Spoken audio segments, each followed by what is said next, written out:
أعوذ بالله من الشيطان الرجيم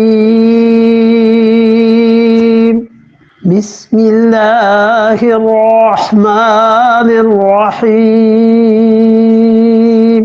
لا يستوي القاعدون من المؤمنين غير أولي الضرر والمجاهدون في سبيل الله بأموالهم وأنفسهم فضل الله المجاهدين بأموالهم وأنفسهم على القاعدين درجة وكلا وعد الله الحسنى ففضل الله المجاهدين على القاعدين أجرا عظيما لا يستوي القاعدون، اور برابر نہیں ہو سکتے القاعدون، وہ جو بیٹھے ہوئے ہیں، من المومنین، مومنین میں سے، غیر اولی الضرر، غیر اولی الضرر، جن کو کوئی بھی نقصان نہیں ہے. وہ مومن جو گھروں میں بیٹھے ہوئے ہیں وہ، اور کون؟ والمجاہدون فی سبیل اللہ، اور جو لوگ اللہ کی راہ میں جہاد کر رہے ہیں، باموالہم وانفسہم، اپنی جان و مال سے جہاد کر رہے ہیں، یہ دونوں برابر نہیں ہو سکتے. ایک تو وہ مومن ہے جو گھروں میں بیٹھے ہوئے ہیں، اور غیر اولی الضرر، یہ درمیان میں جو جملہ آیا ہے نا، اس نے بتا دیا کہ یہ وہ لوگ ہیں جو کہ اولی الضرر، جنہیں بدن کا نقصان نہیں ہے. اس کا مطلب ہے دوسرے معنی میں کہ بدن کا نقصان ہے تو گھر میں بیٹھنا جائز ہے. تو بدن کا نقصان بظاہر جو ہے، اس کو مفسرین نے کہا ہے کہ عذر نہیں ہے، اور اگر کوئی عذر ہے تو گھر میں بیٹھنا جائز ہے. جہاد جو ہے اس کے لیے اللہ تعالیٰ نے اس آیت کریمہ کو سمجھیے کیٹیگریز مقرر کر دی. پہلے فرما دیا کہ لا یستوی القاعدون من المؤمنین، آگے دیکھیے والمجاہدون فی سبیل اللہ باموالہم وانفسہم، برابر نہیں ہے وہ جو گھر میں بیٹھے ہوئے مومنین، ان کے برابر پاسنگ میں نہیں ہیں جو کہ جہاد کر رہے ہیں اللہ کی راہ میں اپنی مال سے اور اپنی جان سے. یہ دونوں طبقے برابر نہیں. مومنین کیوں بیٹھے ہوئے ہیں؟ کیا اس کا بھی کوئی جواز ہے گھر بیٹھنے کا؟ فرما دیا غیر اولی الضرر، وہ جنہیں کوئی عذر لاحق ہے، عذر لاحق ہے، وہ گھر بیٹھ جائیں، اس صورت میں ان پہ کوئی ملامت نہیں ہے. اور اگر عذر نہیں ہے پھر اللہ کی راہ میں جہاد کے لیے جان اور مال سے نکلنا چاہیے تھا. فضل اللہ، اور اللہ نے فضیلت دی ہے المجاہدین، ان لوگوں کو جو جہاد کرتے ہیں، باموالہم وانفسہم، اپنے مالوں سے اور اپنی جان سے جہاد کرتے ہیں، علی القاعدین، جو گھر میں بیٹھے ہیں، درجتاً، اللہ نے انہیں فضیلت دی ہے ایک گنا. اللہ تعالی نے لڑنے والوں کو فضیلت میں درجہ بلند کر دیا ہے، کیونکہ وہ اللہ کی راہ میں جان اور مال دونوں سے جہاد کر رہے ہیں. ٹھیک ہے، سمجھ میں آئے؟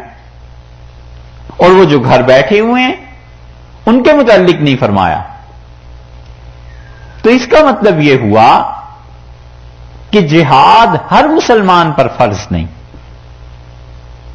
کیونکہ اگلے لفظ دیکھیے، دو طبقے ہوئے نا. ایک طبقہ جو خدا کے راہ میں نہیں لڑ رہا، گھر بیٹھا ہوا ہے، عذر ہے. کیا عذر ہے؟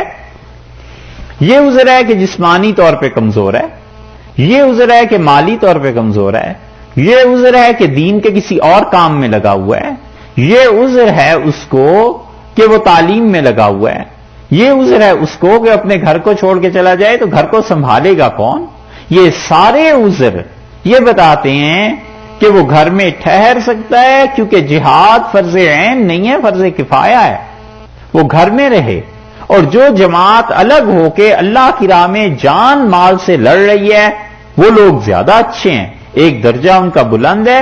لیکن یہ جو گھر میں بیٹھے ہوئے ہیں، اللہ نے فرمایا دیکھو ان تک تو نہ پہنچے، لیکن وَكُلًّا وَعَدَ اللَّهُ الْحُسْنَىٰ، اور دونوں کے ساتھ اللہ کا اچھا وعدہ ہے، اللہ دونوں کو اجر دے گا.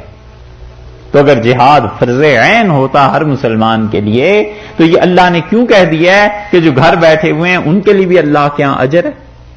اللہ تعالیٰ کے ہاں ان کے لیے نیکی کا وعدہ ہے.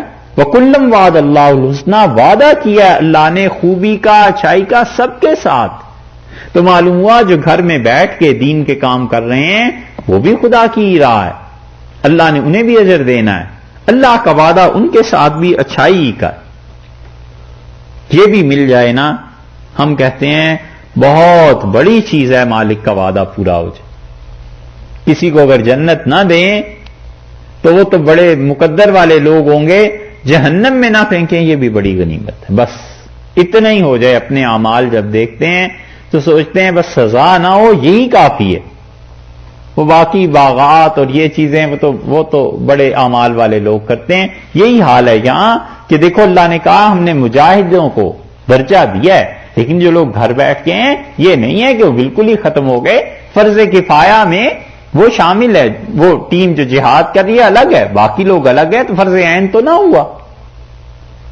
اس لیے اب یہ جو بغیر قرآن پاک کو سمجھے ہر ایک کے لیے جہاد فرض قرار دیتے ہیں. ہر ایک لڑے اللہ کی راہ میں اور ساری دنیا اٹھ کے کشمیر پہنچ جائے، اور وہ ایسی جگہ ہے کہ جس کے متعلق آیات لکھ لکھ کے چھاپتے ہیں کہ ما لکم لا تقاتلون فی سبیل اللہ، اور تمہیں کیا ہو گیا ہے، کیوں نہیں کشمیر میں جا کے جہاد کرتے، جبکہ کمزور مرد اور عورتیں اور بچے وہاں پس رہے ہیں. یہ آیات کا استعمال سوچ سمجھ کے کرنا چاہیے. مسلمان لفظوں کے بادشاہ ہیں نا، الفاظ کے بادشاہ ہیں، کوئی پرواہ نہیں ہے، جو مرضی منہ سے کہہ دیں. اللہ کے یہاں کوئی جواب تھوڑا ہی ہے، وہ تو بس مسلمان ہے تو معافی. سوچنا چاہیے کہ قرآن کی آیات کس کے متعلق ہیں. اللہ نے یہاں بتا دیا ہے کہ وَكُلًّا وَعَدَ اللَّهُ الْحُسْنَى، اور اللہ کا وعدہ دونوں کے ساتھ ہے. اس لیے جہاد فرض کفایہ ہو گیا، فرض عین نہیں. ایک بات وَفَضَّلَ اللَّهُ الْمُجَاهِدِينَ، اور اللہ نے مجاہدین کو فضل کیا. اللہ تعالی نے مجاہدین کو کیا کیا ہے؟ زیادہ کیا ہے. عَلَى الْقَاعِدِينَ، ان پر جو بیٹھ جاتے ہیں ان پر اجرا عظیما، اللہ تعالیٰ نے بہت بڑا اجر دیا ہے ان کو جو مجاہد ہیں ان پر جو بیٹھے ہوئے ہیں. یہ فکرہ سمجھیے.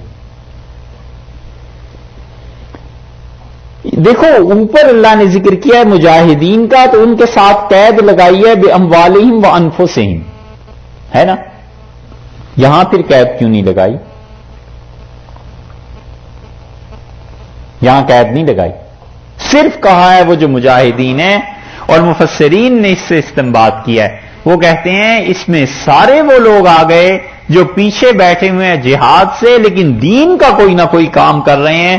فضل اللہ المجاہدین، اللہ نے ان سب کو ترجیح دی ہے علی القاعدین، ان پر جو شریعت کے کاموں میں سستی کر رہے ہیں. اجرا عظیما، اللہ نے بڑا اجر دے گا. تو پہلے معلوم ہوا کہ مجاہد جہاد والے سب سے اچھے ہیں، جان و مال سے لڑ رہے ہیں، ٹھیک ہے. اللہ نے کہا ہمارا سب سے وعدہ ہے، اور پھر اللہ تعالیٰ نے اس سے بھی زیادہ عام کر دیا.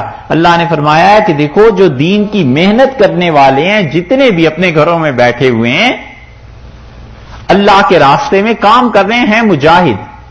تو اب جہاد اصل میں شدید محنت ہوئی نا. تو جو لوگ بھی شدید محنت کر رہے ہیں خدا کی راہ میں، اس فکرے کو سنیے گا، جو لوگ بھی شدید محنت کر رہے ہیں خدا کی راہ میں، ایک حصہ جہاد بھی ہے اس شدید محنت کا، ایک حصہ جو بھی دین کا کام کر رہا ہے اپنی زندگی کو کھپائے ہوئے ہے وہ بھی مجاہد ہے. وہ افضل اور بہتر ہے اس سے جو سستی سے اپنے گھر میں بیٹھا ہوا ہے اور دین کا کوئی کام نہیں کر رہا، مجاہدہ نہیں کر رہا، جس کا ایک شعبہ جہاد ہے اور باقی دین کے جتنے شعبے ہیں اس سستی میں بیٹھا ہوا ہے، کوئی کسی شعبے میں کام نہیں کر رہا. تو اس کی نسبت وہ اچھے ہیں جو کسی شعبے میں کام کر رہے ہیں. اب سمجھ آئی؟ ٹھیک ہے. اس لیے یہ جتنے بھی دین کے کام ہیں نا کسی کو کم نہیں سمجھنا چاہیے.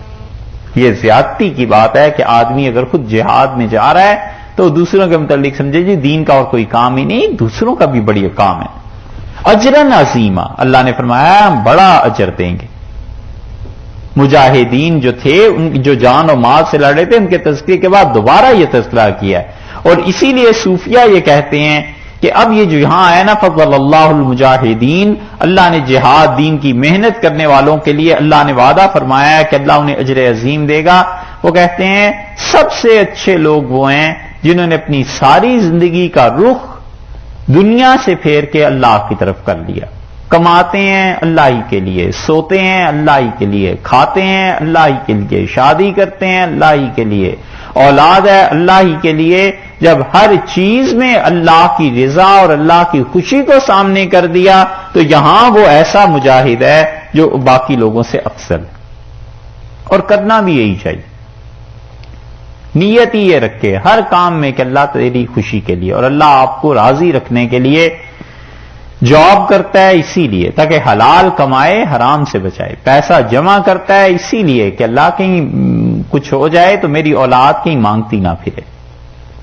اچھی گاڑی رکھی ہے اسی لیے کہ اطمینان رہے گا، سکون رہے گا، سفر میں کوئی دقت نہیں ہوگی، آرام سے نماز پڑھوں گا، نیند پوری ہو جائے گی، آرام سے سوؤں گا، اچھا بستر لے لیا ہے، نیند پوری ہو جائے. اللہ ہی کے لیے اٹھنا ہے، نماز پڑھنی ہے. ہر چیز میں جب آدمی اللہ کے لیے نیت کر لینا وہ اس آیت میں آ جائے گا. اور اللہ نے فرمایا ایسے لوگوں کو اجرن عظیمہ، ہم اجر دیں گے بڑا.